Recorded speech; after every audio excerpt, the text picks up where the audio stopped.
Há 11 anos, gol do Paulinho, numa noite só o Palmeiras varreu várias crises aí, hein?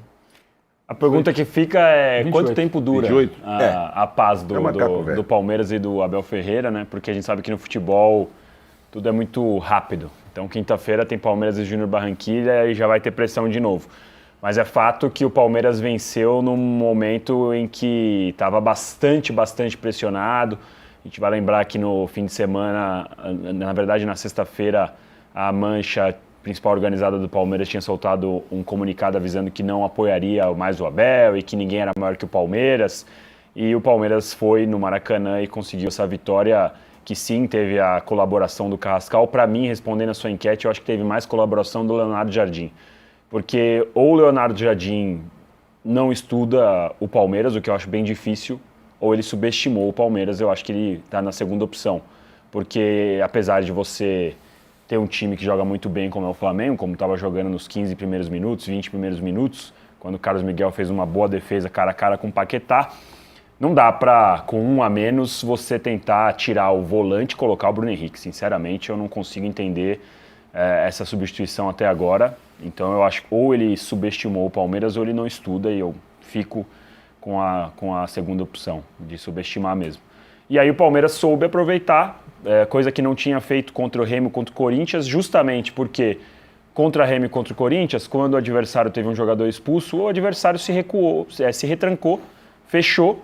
O Flamengo fez o oposto, o Flamengo tentou atacar o Palmeiras soube aproveitar certinho, construiu os gols, apesar da vantagem numérica, construiu trocando passes desde lá de trás. O primeiro gol, o gol do Flaco Lopes, eu achei bem estranha a atuação dos convocados, no caso, né, do Flamengo. O Léo Pereira achei inseguro, o Alexandre muito mal de novo, né, jogou mal. E o Palmeiras soube aproveitar todas as falhas que o Flamengo teve no jogo. E então acho que foi uma vitória bem relevante e, como você disse, para afastar todas as crises. Queria destacar a partida do Giai, achei que foi uma partidaça dele, do argentino, jogou muito, defendendo, dando suporte. Tá na lista também, não tá? Tá na pré-lista. Tá na A Argentina deve divulgar isso essa semana, se eu não me engano. E outro que não vai estar na lista da Argentina é o Rossi, né? 2 gols, assim, inacreditável. Esse gol do Alan aí, aliás, na verdade foi o terceiro gol. O terceiro gol do Paulinho bate na mão dele e ele cai para trás do gol como se fosse um goleiro bugado de videogame, já viu isso? Que demora para reagir, daqui a pouco a gente vai ver aí, você fala, como assim? Bateu na mão dele, ele demora, pula para dentro do gol. Não entendi. Aí, ó, ele pula tudo atrasado, não dá para entender muito bem. O Rossi está muito mal, está numa fase ruim. Não dá para entender também porque o Jardim faz algum teste com o Andrew lá, o goleiro reserva, né? Então foi uma vitória bem importante do Palmeiras num momento que estava bastante pressionado e que mostra um poder de reação interessante dessa equipe, porque já vinha de algumas partidas ruins, né? Umas partidas consecutivas e, como eu disse, com expulsões em que o Palmeiras não soube aproveitar. O Palmeiras jogou muito bem no Maracanã e acalmou, pelo menos até quinta-feira, a sua torcida. Agora precisa pelo menos empatar com o Júnior Barranquilla e aí vai para a pausa da Copa classificado para a Libertadores, classificado para a Copa do Brasil e ou com 7 ou com 4 pontos, dependendo do que vai acontecer na última rodada de vantagem no Brasileirão.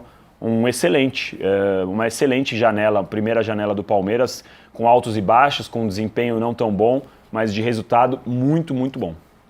Bom, tá, vocês estão vendo os melhores momentos do jogo, os gols do Palmeiras, as chances do Flamengo. Léo Ortiz foi mal também, né? Do outro lado, Mauro, o Flamengo entra num momento meio delicado, né? Tá eliminado da Copa do Brasil, agora tá a 7 pontos do Palmeiras. O Carrascal perseguido pela torcida, não sei nem se vai continuar no Flamengo. Como corrigir esse caminho? E também o Rossi, e também o Leonardo Jardim. E também o Boto, né? Que é o general da banda, né? Que foi quem contratou o Carrascal. Teve propostas do Napoli e do Oriente Médio na janela passada. Comprou por 12 propostas de 20 milhões de euros e 20 milhões de dólares. Não quis vender. Informação que eu obtive ontem que se fosse hoje venderia. Mas agora é um pouco tarde, né? As propostas já foram embora. Eu acho que tem um ranking aí de vilões aí do Flamengo aí, na linha dessa enquete. O Carrascal é óbvio, né? Eu acho até que, assim, você falou da discussão, se mereceu ou não a expulsão, na hora, eu acho que a discussão cabe, porque você não tem a tal foto com a chuteira na cara, você não tem o replay, o juiz expulsa na hora. Então, na hora, você, não, jogo perigoso, ergueu o pé, acertou, você não tem tanta certeza.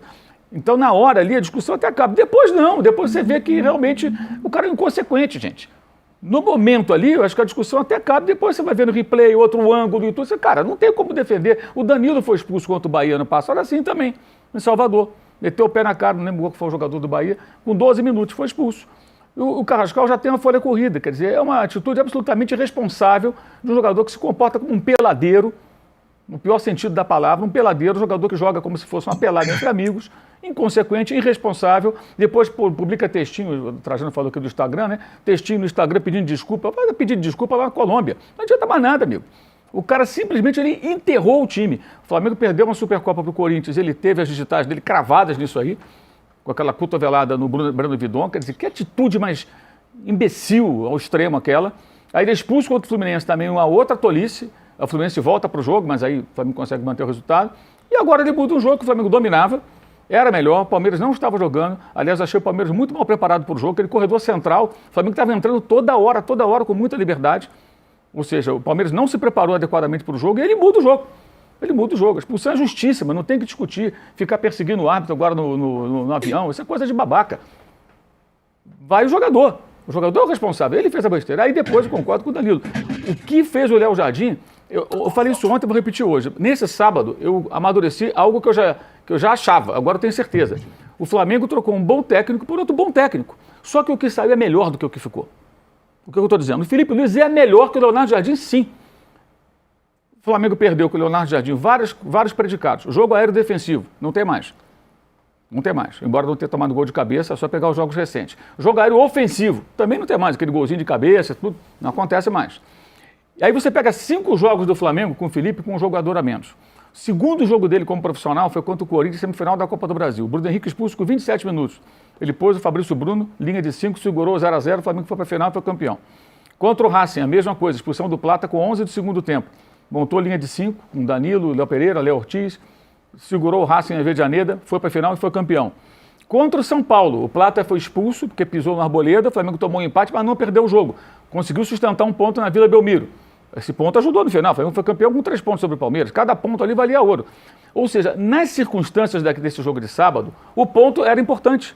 Ah, mas perdeu para o Corinthians na Supercopa. Mas o Paquetá, que perdeu esse gol feito no sábado, perdeu um gol no final, quando estava 1-0 o Corinthians, poderia ter empatado. O Flamengo ficou vivo até o finalzinho, com um homem a menos todo o segundo tempo. Todo o segundo tempo. O segundo gol do Corinthians na Supercopa é quando a vaca já tinha ido para o brejo, depois que o Paquetá perdeu um gol imperdível. E contra o Bahia, nesses 2-0, nesse 1-0, que o Danilo levantou o pé na cara do adversário, o Léo Ortiz perde um gol também, ele não foi nem perder um gol, quase empatou no final, na pequena área. E tinha 9, porque o Alacian também foi expulso, entrou e foi expulso. Então o Flamengo do Felipe, ele, mesmo com um homem a menos, ele ou conseguiu o seu objetivo, ou ele lutou até o final. Quando o Carrascal expulso, ele tinha que tirar o Pedro na hora e colocar o Vitão. Montar uma linha de 5 e falar, Palmeiras, ó, se vira aí agora, Palmeiras, a bola é sua. Palmeiras não é um time com qualidade, mas que não é treinado para trabalhar com proposta de jogo, com posse de bola. Ele tem uma certa dificuldade, dá a bola e pensa, bem, agora o empate me interessa. Porque o empate interessaria o Flamengo, tem que pensar no campeonato, a diferença de pontos. Você está 4 pontos atrás. Se você empata e fica 4 um jogo a menos, você está a uma vitória atrasada de ficar 1 ponto. Com um turno e pouco pela frente, o cara tem que pensar nisso tudo, ele não pensou em nada. A estratégia foi tacanha. E aí quando ele tira ainda o Everton Araújo e coloca o Bruno Henrique, é que o Palmeiras, gente, no sábado, se o Palmeiras fizesse um jogo melhor, não era 3-0, não era muito mais. A quantidade de vezes que o Palmeiras entrava livre com 3 contra 3, 3 contra 2 no segundo tempo, era uma festa. Poderia ter feito mais. E aí, assim, o Jardim foi perto. E a coletiva dele é um desastre. Insinuação de arbitragem, ridículo. Uma expulsão que ele tem que chamar a atenção do jogador dele, que não é a primeira vez que faz isso, né? Já fez com outro técnico, mas ele deve saber o que esse atleta já fez. Ele alega que o jogador dentro do campo é que resolve. Vem cá, o Paquetá custou 42 milhões, ele não pode perder esse gol. A finalização ali tem que ser uma pancada forte. O goleiro, o Carlos Miguel, que estava na grande noite, é um goleiro grande, de muita envergadura. Você não pode tentar a bolinha colocada ali, você tem que chutar rápido e forte para não dar tempo de reação do goleiro. Aí ele tenta a bolinha colocada e perde o gol. Ele é o técnico, ele tem que chamar o cara e falar, vem cá, por que você finalizou assim? Vamos ver o vídeo, vamos discutir isso aqui. Na próxima eu quero que você finalize de outro jeito, para ele e para outros. Se ele não corrige os caras que perdem gol e terceiriza a responsabilidade só para o jogador, é muito cômodo, pô. O técnico tem que corrigir o que está errado. Não consigo entender isso. Aí ainda saiu com essa pérola na coletiva, né? E sobre o goleiro, que é o outro vilão, né? Que ele não testa o outro goleiro, sabe-se lá por quê? Não, o Rossi é o nosso principal goleiro, estou preparando o momento para o Andro. Pô, joga agora amanhã contra o Cusco. Joga sábado contra o Coritiba. Ou eles veem se esse menino tem condições de disputar a posição com o argentino, ou não tem. Se não tiver, eles têm que buscar um goleiro no meio do ano. Porque o que o Rossi está fazendo... Aí veio uma dúvida. Um amigo meu então levantou essa bola e falou, cara, será que o Rossi era protegido pelo sistema de defensivo do Felipe, que a bola não chegava tanto? Né? Ou ele é isso mesmo? Qual é a do Rossi? Fica uma dúvida. Não, mas ele teve bons momentos até, né? Teve, mas ele é muito pegador de pênalti, Trajano. E ele toma muito gol assim. Tem gols que ele não vai na bola. Dos tempos pra cá virou um negócio. Tem gols que ele não vai, mesmo no ano passado. Gol que ele não vai na bola. Bola aérea, cabeceira, dele, né? Ele não vai na bola. E, assim, esses gols são ridículos. E assim, num jogo como esse, o que acontece com o goleiro? Tem situações, por exemplo, disputa de pênalti. O que o goleiro pensa? Agora é meu momento, eu posso me consagrar aqui. Num jogo desse, o que pensa o goleiro? Cara, o técnico montou o time assim. 11 contra 10. Esses caras vão chegar aqui toda hora, é minha hora, eu vou ter que aparecer. É a hora que ele tem que crescer. Quem cresceu foi o Carlos Miguel, que jogou muito. Fez grandes defesas o jogo inteiro. E ele, as bolas que chegaram, entraram. Esse rapaz não pode ser titular. Ele tem que sair, tem que treinar, tem que rever, pensar na vida, tomar um mate, né? Esfriar a cabeça. Ver o que ele vai fazer, porra. Aí o cara continua intocável. Eu já estava defendendo que ele fosse substituído no jogo passado contra o Estudiantes para testar o outro rapaz. Então o Leonardo Jardim, ele foi péssimo. Ele só não foi pior do que o Carrascal. Péssimo. Péssimo, mas péssimo. E para mim está muito claro, o Felipe é menos experiente, mas é melhor que ele. O time do Felipe era mais competitivo. Você imagina esse Flamengo de hoje, do Leonardo Jardim, contra o Bahia, contra o Chelsea, contra o PSG? Eu não imagino o que poderia acontecer. Então, assim, ele herdou um time que estava no mau momento, mas com muito conteúdo, que está se esfarelando, está sumindo. Está desaparecendo. E o que ele fez no sábado foi assim, chega a ser ingênuo, achar que ele ia ganhar do Palmeiras jogando daquela maneira, que ele ia mudar o cenário do jogo. Assim, para mim isso demonstrou parecer desconhecimento, assim, assustador. E cabe ao seu José Boto falar com ele, que foi quem contratou, quem demitiu outro. Isso é o BAP também, claro, né, que só fala com a Flamengo TV, onde ele não é contestado. Ali não tem contestação, né? O Boto pelo menos responde, sabe? Você procura ele responde. Ele não foge do pau, não. Ele vai lá e responde e tal. Em off, mas responde. Então a gente tem que ser honesto com o cara, pelo menos isso. Mas tem muita coisa para ele fazer, porque ele é um diretor contratado sob a argumentação de que ele tem um viés técnico. Então ele tem que ter discussões técnicas com o seu treinador, que foi péssimo no sábado. Só não foi pior do que o inconsequente colombiano Carrascal. Olha, deixa eu dar